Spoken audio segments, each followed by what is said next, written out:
Hello everyone, welcome to Foreign Farming in the Philippines. I'll do a video tonight answering, I think these are all comments that were asked, all questions that were left in comments, and no emails in this one.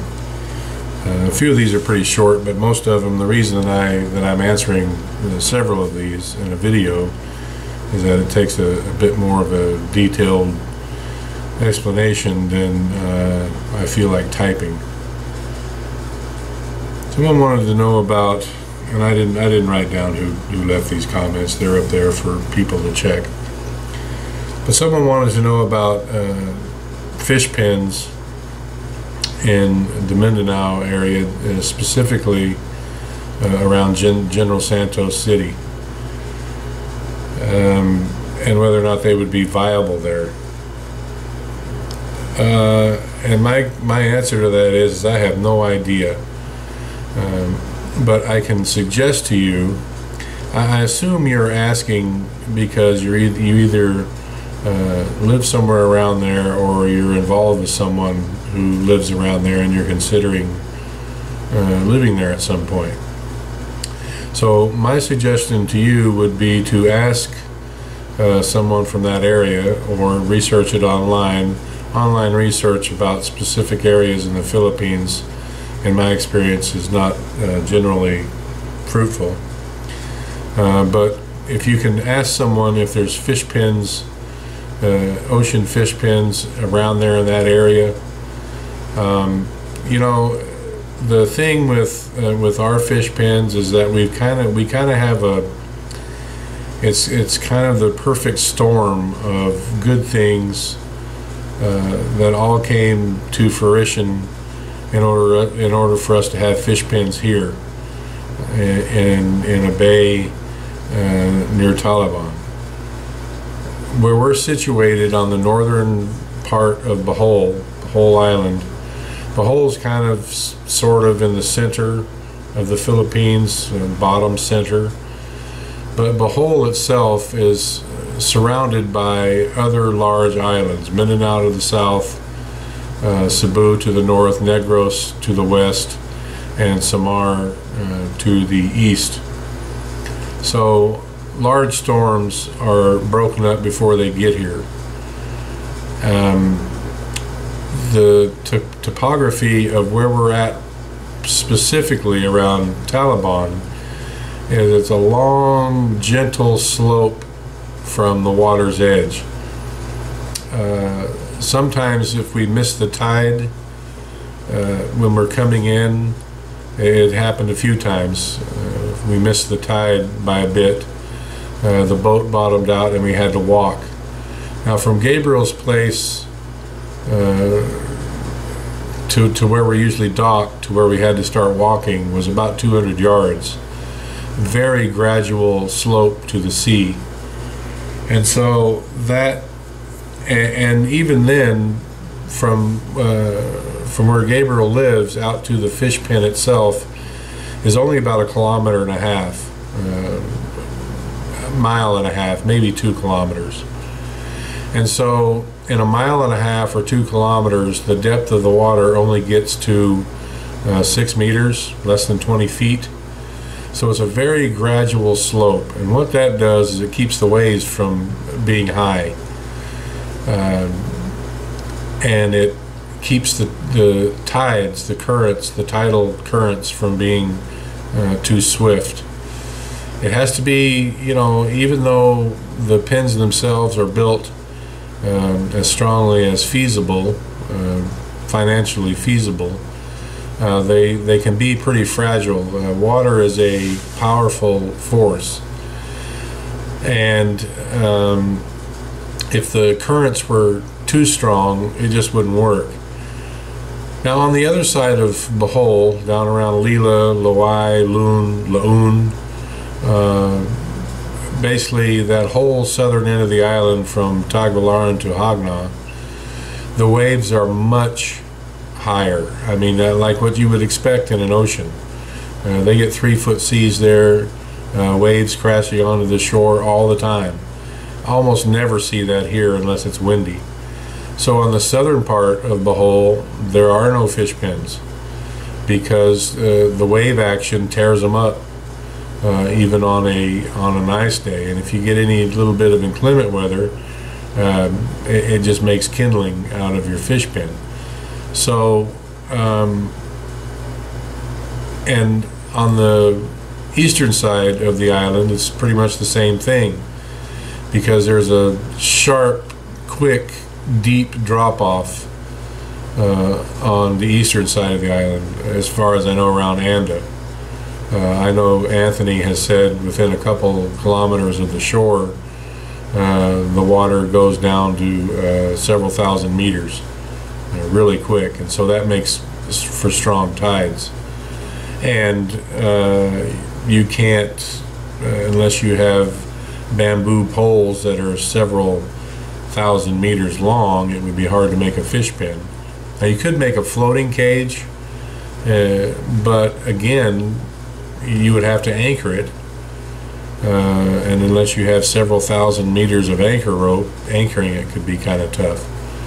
So we were just lucky that right around in here, right around where I'm at, and where Jason wants to live eventually, all the parameters were good. I do know that there's cages on the northern part, or pens on the northern part of Cebu. I've heard that there's some around on Negros, to the west of Bacolod, how do you say it? Bacolod, I think. All up and down that side of the coast. There's a lot of fish pens everywhere, but I can't really tell you exactly where they're concentrated. Other than where they are concentrated is where the conditions are better. There used to be a lot of fish pens in this bay, primarily by one or two people. And when the typhoon, even though I say that this part of Bohol is protected by from typhoons, Yolanda was a crazy, massive Hunan, I think they called it locally. It was one of the third or fourth largest cyclones ever recorded. And so even though it made landfall far to the north of here, there was still strong wind and waves locally. And so a lot of those pens were damaged beyond repair. Luckily, that was a once in a few hundred-year event. So where they're concentrated is where you're less likely to have problems with weather. General Santos City, I have no idea, but Tata has said that there are fish pens around Mindanao. That was several weeks ago. I didn't quiz him specifically where they are around Mindanao. Ask the locals. If you know someone in that area, ask them. And you were also asking, was the permit process difficult? For us, it was not. It was much easier than getting the permit for the piggery. The piggery was a lot of things, a lot of different government agencies we had to go through to get the permit for the piggery. For the fish pen, it was pretty straightforward. We got an area of availability through the Ocean Waters Resources Board, I think. They told us where our options were. He had it on a Google Earth map of the locations that were generally available.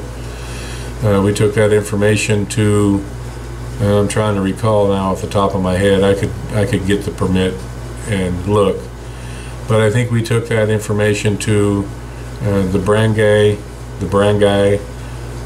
Santo Nino in this particular case. Got a sign off from them. We got a sign off. We had to do a fisher folk course We got the sign off on that. We took all that to the mayor's office and we got the mayor's permit. We paid, it was a cost per meter, a cost per square meter, and a cost per box, they call it, per pen. When we had first thought we were going to get the permit, when we were getting the permit, we thought we were going to do floating cages, many of them, many smaller ones. And over the course of researching costs, doing a cost analysis, we came to the conclusion that fewer pole pens would be much more cost effective than many floating cages. And the cost was 500 pesos per floating cage.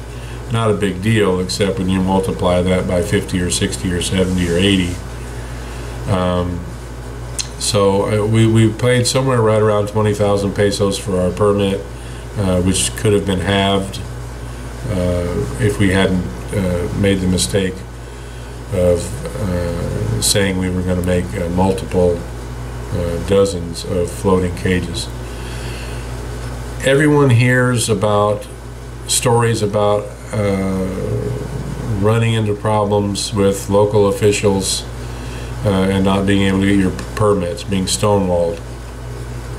And I would say that that is probably, there's some validity to that.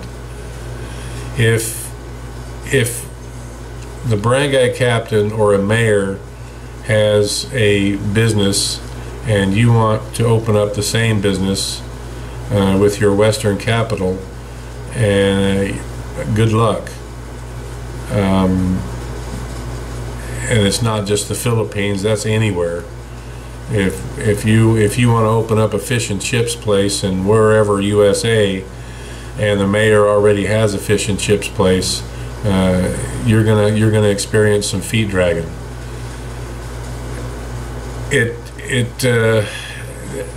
All I can say is do your research. As part of your research, find out who your competition is, find out what, if any, toes you're going to be stepping on. For the most part, though, with the piggery and the fish pens, we've had absolutely no problems. Everyone in the government here has been kind and thorough and helped us in any way that they could. And I'll just give them a shout out right now, because they really have, from the lowest to the highest. They were always very helpful. Do your research, that's all I can say. I did allude at one point that if I had known about fish pens, I would have done that before I did the piggery. Time will tell whether or not the fish pens will be more lucrative than the piggery. The piggery, as anyone who's followed this channel knows, there's reasons why it hasn't been profitable to date, and those were mainly due to design changes by myself and Marcel. So stay tuned. Someone else asked, is the taste of pigs, can you tell the difference in the taste of a pig between male and female? And yes, you can. If a very, very little, if any, taste difference between a female pig and a male pig if the male has been castrated. A castrated male will fatten quicker, grow faster, grow larger than a non-castrated one. And after a certain length of time, an uncastrated male, the flavor will start to get a bit gamey. Almost all, well, not almost, all pigs raised for market, all the males are castrated. And, excuse me, a female, a lot of times, you know, for various reasons, sows are culled, taken out of the taken out as breeders and sold as meat. And as with any animal, the older they are, the tougher the meat. You got to remember, most of the chickens that most people eat on this planet are 30 or 40 days old, and a chicken that is even 3 months old is tougher. So most of the bacon, pork chops, hams that you eat are from pigs that are less than 6 months old. The older ones are made, they use them for sausage, spam, cuts of meat that are mixed and flavored and spiced and whatnot, but not to be eaten as cuts. I will say that I have eaten before meat from a sow that was butchered when she was in heat, and that is a smell you never want to experience again in your life. Something about the hormones being in the meat, and when you cook it, in this particular case it was bacon. My grandmother was cooking it, and she knew instantly. As soon as she threw it in the pan, like 5 seconds later, she was griping because that sow had been in heat when she'd been slaughtered. The bacon curled up like it curled up instantly. You couldn't flatten it out. It had a really bad smell to it. It was still good to eat. The flavor was a bit off, but we were hungry and we ate it. So those are the differences that I know of between male and female pork, and hope that helps you out. Someone asked on the rice hulls, do we put them around each plant, or do we just till them into the soil in the garden? And the answer to that is yes, both. All around the limoncito trees, maybe 3 or 4 gallons of the rice hulls were put around each tree, mixed into the soil as it was put back into the hole. All the trees that we've planted get a little mixture of that when they're planted. Some seem to do well. I did a video today on our orchard and the trees that did do well and the ones that aren't, who knows.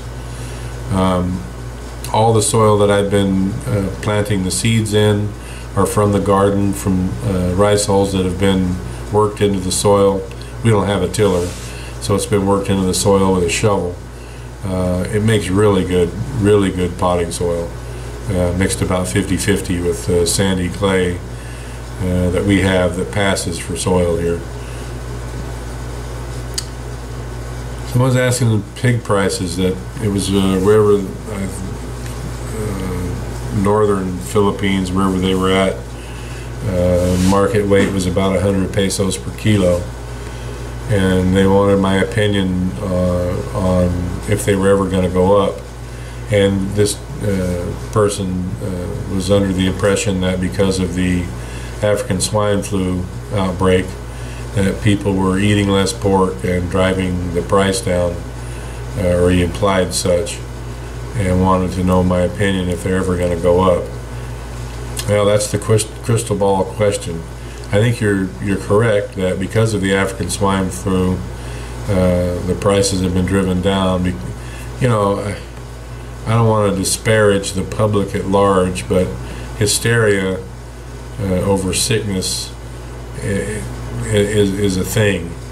You can't catch African swine flu from eating pork, even an animal that is infected with it. Once you cook it, it kills the virus. But you could say that to 100 people, and 10 will adamantly disagree, irrationally so, and the other half will go, well, yeah, maybe. But still, a large percentage of those people don't want to take the chance of catching some kind of illness from the animal that they're eating, even though it's irrational. So, are the prices of pork going to go down or go up? Man, that's a good question, and I can't tell you that. I can't tell you the answer. My hunch is that pork prices will, based on the supply of pork, should double within the next year. But when you put in the other side of that coin, the hysteria about not eating pork, you know, that really upsets the apple cart. It would be nice if they would go up 20%, if they would gain back the 20% that they've lost in the last 6 months, 25% even, yeah. In the last year, the price of pork here has gone down about 25%. So yeah, it would be nice if it rebounded up to that level of a year ago. Whether it will or not, I just don't know. Time will tell. I know that people are consuming less pork. There's less pork available. Just don't know. And lastly, I don't get a lot of questions. I do get emails, but in every 100 comments that I see, there's 2 or 3 asking about, is this property still for sale? Is this land still available? I get emails on the same. As far as I know, every land for sale video that I have made has my friend Lito, he's the agent. It has his contact information at the end of that video. His name is Anacleto Yana, and you can contact him on Facebook. That's the easiest way for Lito, because a lot of people are calling internationally, time differences and all that. It's easy just to leave a message on Facebook, a friend request. He'll accept that friend request, and you guys can correspond. I'm not the real estate agent. I have no idea if these properties are still available. Contact Lito. He's the guy. He's easy enough to get a hold of. Facebook. I think even in some of the later videos I was putting up his phone number if you want to go that route. Again, I don't know about these properties. I just take a video, here's a piece of property for sale, and talk to this guy. I don't really have any more information than that on the properties. So I think that's going to end it up. That's all I got. Thank you, everyone. Please like, comment, share, and subscribe.